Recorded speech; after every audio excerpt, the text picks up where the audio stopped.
Good morning students. आज हम discuss करेंगे पॉइंटिंग थ्योरम। सबसे पहले पॉइंटिंग थ्योरम है क्या चीज़, why is it called as Poynting theorem and इसकी ज़रूरत क्या पड़ी, right. So Poynting basically scientist के नाम से पॉइंटिंग इस थ्योरम का नाम पड़ा है। John Henry Poynting, JH Poynting ने ये थ्योरम को डेवलप किया था। अब why was there a need to develop this theorem, Poynting ने इस थ्योरम को क्यों डेवलप किया। अगर कोई भी इलेक्ट्रोमैग्नेटिक सिस्टम में आपने एनर्जी को का फ्लो, एनर्जी कैसे स्टोर होती है, कैसे लॉस होती है, अगर उस चीज़ को समझना है तो उसके लिए we need this Poynting theorem. So basically John Henry Poynting ने क्या किया, इलेक्ट्रोमैग्नेटिक सिस्टम में जो टोटल एनर्जी का फ्लो है उसको मैथमेटिकली समझाया है, जिसे हम पॉइंटिंग थ्योरम कहते हैं, राइट। तो चलो हम स्टार्ट करते हैं स्टेटमेंट ऑफ पॉइंटिंग थ्योरम से। तो what is the statement of Poynting theorem? The statement of pointing theorem says that at any point in a uniform plane wave, the cross product of electric field intensity E and magnetic field intensity H gives the measure of rate of energy flow per unit area at that point. तो मैं थोड़ा सा simplify करके आपको बता रही हूँ। Poynting theorem का स्टेटमेंट क्या कहता है, किसी भी यूनिफॉर्म प्लेन वेव में जो आपका इलेक्ट्रिक फील्ड इंटेंसिटी E और H का क्रॉस प्रोडक्ट है, ये आपको क्या देगा, it gives you the measure of rate of energy flow, किस रेट पे एनर्जी जो है फ्लो करेगी उस per unit area per unit time, right, per unit area per unit time.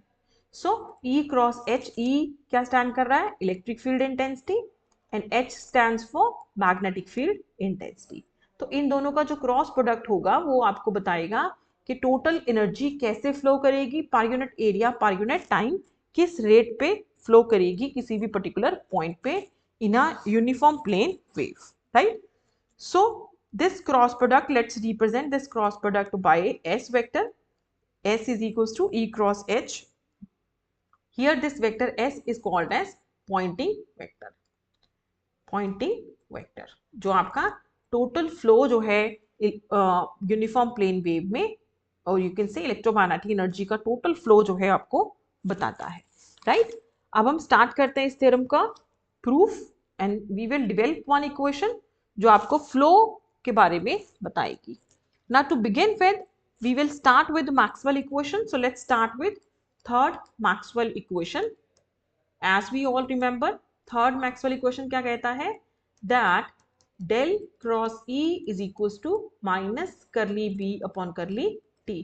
Rate of change of magnetic field gives you electric field, right बेटा। So अब हम क्या करते हैं, put B is equal to, अब हम क्या करेंगे, B को म्यू H सब्सटीट्यूट कर देते हैं। सो डेल क्रॉस E कितना हो गया, is equal to minus mu curly H upon curly T। यहाँ म्यू क्या रिप्रेजेंट करता है, ये है permeability of that medium, right, it's not a free space, तो हम म्यू नॉट नहीं लिखेंगे। So let's mark it as equation number 1। अब हम क्या करते हैं, इसी इक्वेशन के दोनों तरफ H के साथ डॉट प्रोडक्ट ले लेते हैं। So take dot product with H, magnetic field intensity के साथ इस दोनों तरफ डॉट प्रोडक्ट ले लेते हैं। सो इक्वेशन क्या बनेगा, H dot del cross E is equal to minus mu constant है H dot curly H upon curly T, right बेटा। इसे हमने इस फॉर्म में लिख लिया। सो मैं इसे इक्वेशन नंबर 2 मार्क कर लेती हूँ। सिमिलरली हम second time varying equation Maxwell equation से स्टार्ट करेंगे, that is fourth Maxwell equation. अब हम फोर्थ मैक्सवेल इक्वेशन और you can say Ampere, modified Ampere law से स्टार्ट करेंगे। वो क्या कहता है, the del cross of H जो है वो किसके बराबर होगा, J plus curly D by curly T के बराबर। यहाँ पे D रिप्रेजेंट करता है आपके पास displacement current which is nothing but epsilon E, right. अगर फ्री स्पेस है तो हम इसे एप्सिलॉन नॉट पुट कर देंगे। सो मैं रीअरेंज कर रही हूँ अपनी इक्वेशन को and I rewrite it as del cross H is equal to J plus epsilon curly E upon curly t. मैंने डी का वैल्यू इस इक्वेशन में सब्स्टिट्यूट कर दिया है। सो अब हम क्या करते हैं, इसे इक्वेशन नंबर 3 मार्क कर लेते हैं। देख बेटा, अब हम क्या करेंगे, take dot product on both the sides, take dot product on both the sides, on both sides with vector E. अब हम क्या करेंगे, ई वेक्टर के साथ दोनों तरफ डॉट प्रोडक्ट ले लेंगे, तो इक्वेशन बनेगी E dot del cross H is equals to, यहां बन जाएगा ई डॉट जे, मैं इनको सेपरेट लिख रही हूँ, एप्सिलॉन, एप्सिलॉन कांस्टेंट है तो हम बाहर लिख लेंगे, ई dot curly E upon curly T. Right, ये हमने क्या किया, ई के साथ डॉट प्रोडक्ट ले लिया। अब हम इसे मार्क कर लेते हैं इक्वेशन नंबर 4। अब हमारे पास दो इक्वेशंस बन गई हैं, इक्वेशन नंबर 2 जो एच डॉट की फॉर्म में है और इक्वेशन नंबर 4। इन दोनों इक्वेशंस को हम आगे जाके यूज करेंगे। अब हम क्या करते हैं, हमारा जो एनर्जी फ्लो है, E cross H vector energy flow represent करता है, तो हम क्या करेंगे, हम उसका डॉट प्रोडक्ट, हम क्या करेंगे, उसका डाइवर्जेंस कैलकुलेट करेंगे। Right, so to begin with मैं आपको एक फॉर्मूला नोट डाउन करवाऊंगी। Let's write down one formula, says A dot B cross C. A B C कोई 3 वेक्टर है, so A dot B cross C का formula होगा A cross B dot C minus A cross C dot B. ये formula को हम लोग याद रखेंगे। So take divergence of Poynting vector. So divergence of Poynting vector क्या होगा, divergence of E cross H, because आपका एस वेक्टर क्या है, ई क्रॉस एच को रिप्रेजेंट करता है। ठीक है, सो अगर मैं इस divergence of E cross H को लिखूं एज पर दिस फॉर्मूला, तो ए डेल हो गया, बी हमारा बना वेक्टर ई और वेक्टर सी हमारा एच हो गया। सो मैं इसे लिख सकती हूँ del dot E cross H is equals to A cross B dot C. A है मेरे पास डेल, क्रॉस बी है ई, और डॉट एच है हमारे पास, सी वेक्टर को एच से रिप्रेजेंट कर रहे हैं, minus A cross C dot B. So del cross H dot E. अब हमारे पास ये वैल्यूज कहाँ से आ रही है, ये वैल्यूज हमारे पास इक्वेशन 2 से आ रही है और ये वैल्यू हमारे पास इक्वेशन 4 में अवेलेबल है। राइट, सो हम लोग क्या करते हैं, इसे मार्क कर लेते हैं, इसमें इक्वेशन 2 से वैल्यू यहाँ पुट करेंगे और इक्वेशन 4 से हम वैल्यू को यहाँ सब्स्टिट्यूट करेंगे। तो सब्स्टिट्यूट कर दें और देखते हैं इक्वेशन क्या बनेगी। सो इक्वेशन बनती है del dot E cross H is equals to, equation 2 से वैल्यू को यहाँ पुट करेंगे del cross E dot H में। So del cross E dot H क्या बनता है, minus mu H dot curly H upon curly T, minus equation 4 की value यहाँ पुट करेंगे E dot J minus epsilon E dot curly E by curly T. ये value को हमने यहाँ सब्स्टिट्यूट कर दिया। मैं आपको दिखा भी देती हूँ, इक्वेशन 2 ई डॉट, इक्वेशन 2 से हमें मिलता है H dot del cross E का value with negative sign here, and equation 4 से E dot del cross H का वैल्यू। सो मैंने वो वैल्यूज को यहाँ पे सब्स्टिट्यूट कर दिया। अब हम थोड़ा सा टर्म्स को रीअरेंज कर लेते हैं। तो हम क्या करेंगे, माइनस ई डॉट जे को इस तरफ लिख लेते हैं और जो डेरिवेटिव वाली टर्म्स हैं हम उनको सेपरेट कर लेते हैं। सो माइनस में कॉमन ले लेती हूँ। सो मैं इसे लिखूँगी epsilon E dot curly E by curly T plus mu into H dot curly H upon curly t. मैंने जस्ट सिंप्लीफिकेशन के लिए टर्म्स को अलग से लिख लिया है। ठीक है, सो ये हमारा वैल्यू बनता है डाइवर्जेंस ऑफ पॉइंटिंग वेक्टर का। हमने एक सिंपल फॉर्मूला अप्लाई किया और फॉर्मूला अप्लाई करने के बाद मेरे पास ये इक्वेशन बनती है जिसे मैं इक्वेशन नंबर 5 मार्क करती हूँ। अब आप ध्यान से देखिए, हम h डॉट एच और e dot curly E by करली टी, इनकी वैल्यूज को कैसे लिख सकते हैं. So let's start with h dot curly h upon curly T. ठीक है, हमें इसका वैल्यू कैलकुलेट करना है. उसके लिए मैं क्या करती हूँ, h डॉट h का डेरिवेटिव ले रही हूँ curly t with respect to t. अब h t के ऊपर डिपेंडेंट है, यहाँ रूल लगेगा u into v rule. So first h as such, derivative of second h plus derivative of first h and second h as such. अब दोनों same values हैं तो मैं इसे लिख सकती हूँ 2h dot curly h upon curly t. और यहां से मेरे पास h dot curly h upon curly t का वैल्यू आता है 1/2 करली by curly t of h dot h. और h डॉट h क्या है, एक वेक्टर का डॉट प्रोडक्ट विद इटसेल्फ, जिसे हम लिख सकते हैं 1/2 करली by curly t of h square. इसे हम लिख सकते हैं करली by curly t of h square. Right. So similarly हम e की फॉर्म में भी ये टर्म को लिख सकते हैं. तो इट मीन्स हम लोग सिमिलरली वी कैन राइट, क्योंकि ये सिर्फ डॉट प्रोडक्ट के ऊपर एप्लीकेबल है, तो curly E upon curly T is also equal to 1/2 curly E square by curly T, curly by curly T of E square. अब हम क्या करते हैं, ये दोनों वैल्यूज को हमारी इक्वेशन नंबर 5 में यहां सब्स्टिट्यूट करते हैं, यहाँ. Right. So let's see equation number 5 जो है रीअरेंज होके कैसे बनती है.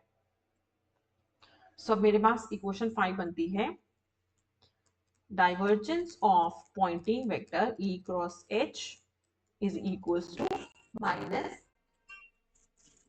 E dot J. ये ऐसे ही रहेगा हमारा, E dot J will remain as such, इसको हम नहीं छेड़ेंगे.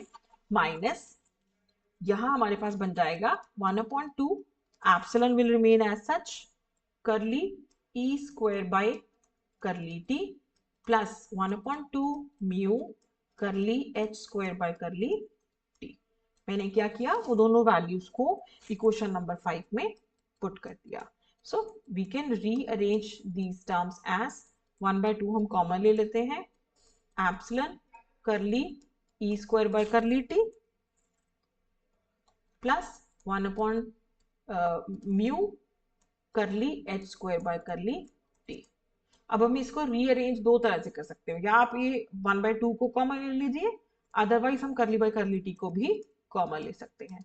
सो सेकेंड वे में हम कैसे इसको रीअरेंज कर सकते हैं, आप इसको ऐसे भी लिख सकते हो, minus E dot J.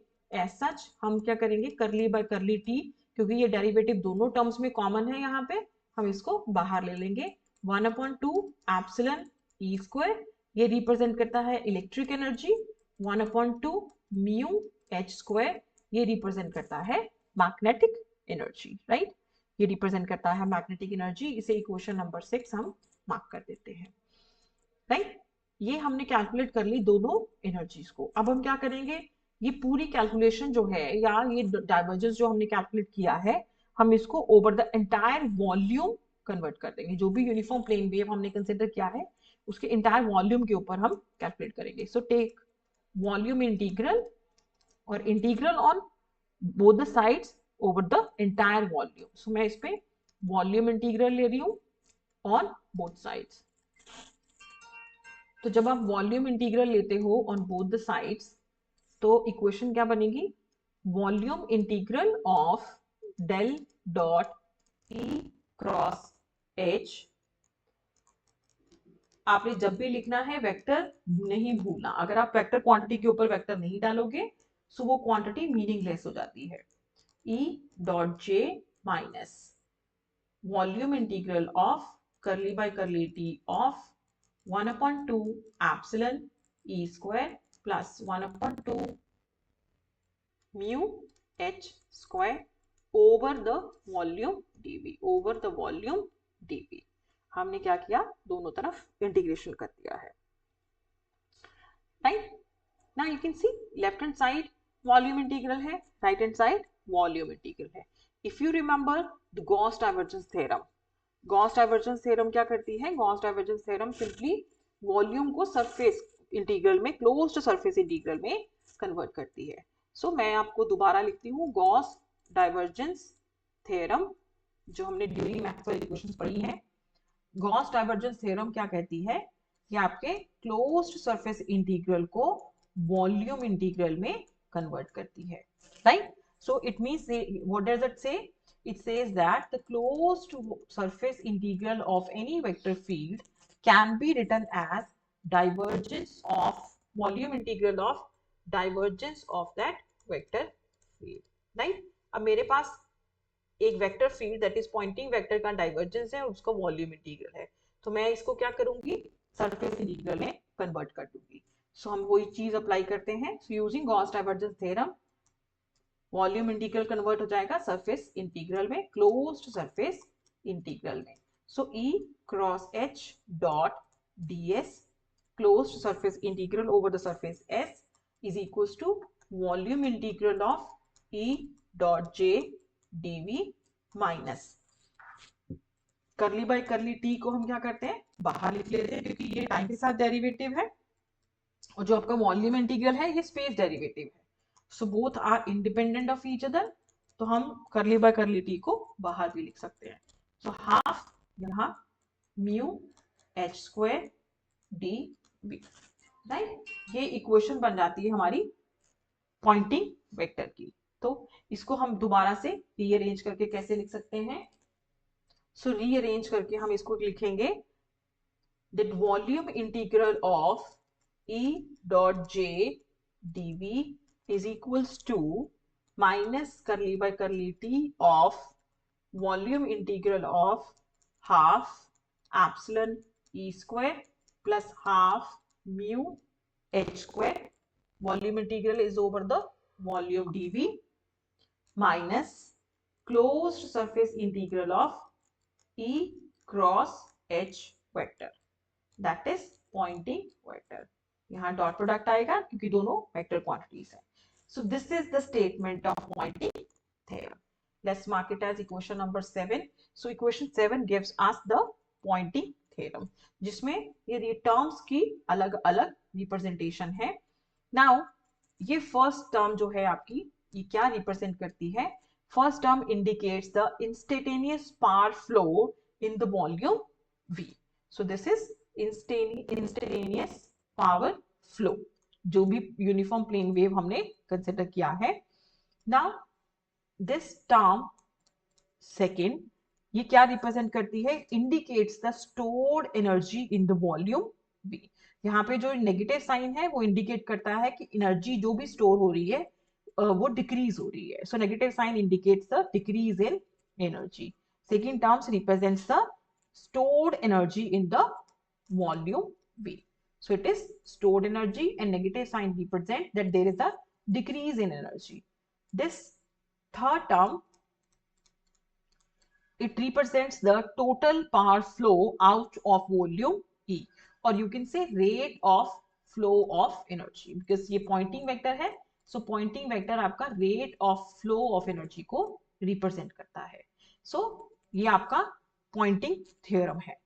This is the statement of the Poynting theorem. आप ये इक्वेशन को, इक्वेशन 7 ड्यूरिंग द स्टेटमेंट भी मेंशन कर सकते हैं.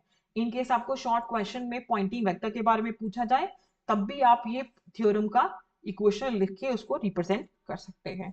So at the end I can say S vector आपका क्या रिप्रेजेंट करता है? पॉइंटिंग वेक्टर क्या रिप्रेजेंट करता है? Rate of energy flow, rate of energy flow divided by surface area.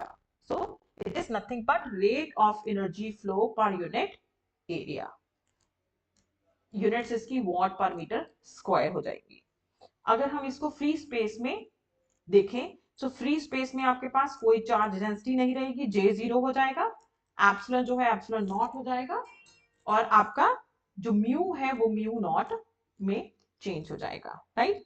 तो अगर मैं इसको फ्री स्पेस में लिखना चाहूं, तो इक्वेशन 7 जो है इन फ्री स्पेस कैसे ट्रांसफॉर्म हो जाएगी? So we will have it as that This closed surface integral of pointing vector E cross H or vector S is equals to curly by curly T of volume integral of half epsilon E square electric energy plus half mu H square magnetic energy over the volume dV. यहाँ mu naught और यहाँ epsilon not की form में आ जाएगा, क्योंकि जो first term है, second term है स्टोर्ड एनर्जी, ये जीरो हो आपकी सॉरी थर्ड फर्स्ट टर्म जो है वो जीरो हो जाएगी, क्योंकि आपका जे जो है वो जीरो रहेगा. So rate of flow of energy is equals to total energy stored in the system. Total energy stored in the system. अब आप लोगों के लिए एक होमवर्क है मेरे पास जिसका स्टेटमेंट है. सो होमवर्क आपका क्या है, आपने जो ट्राई करना है, question says show that equation of continuity can be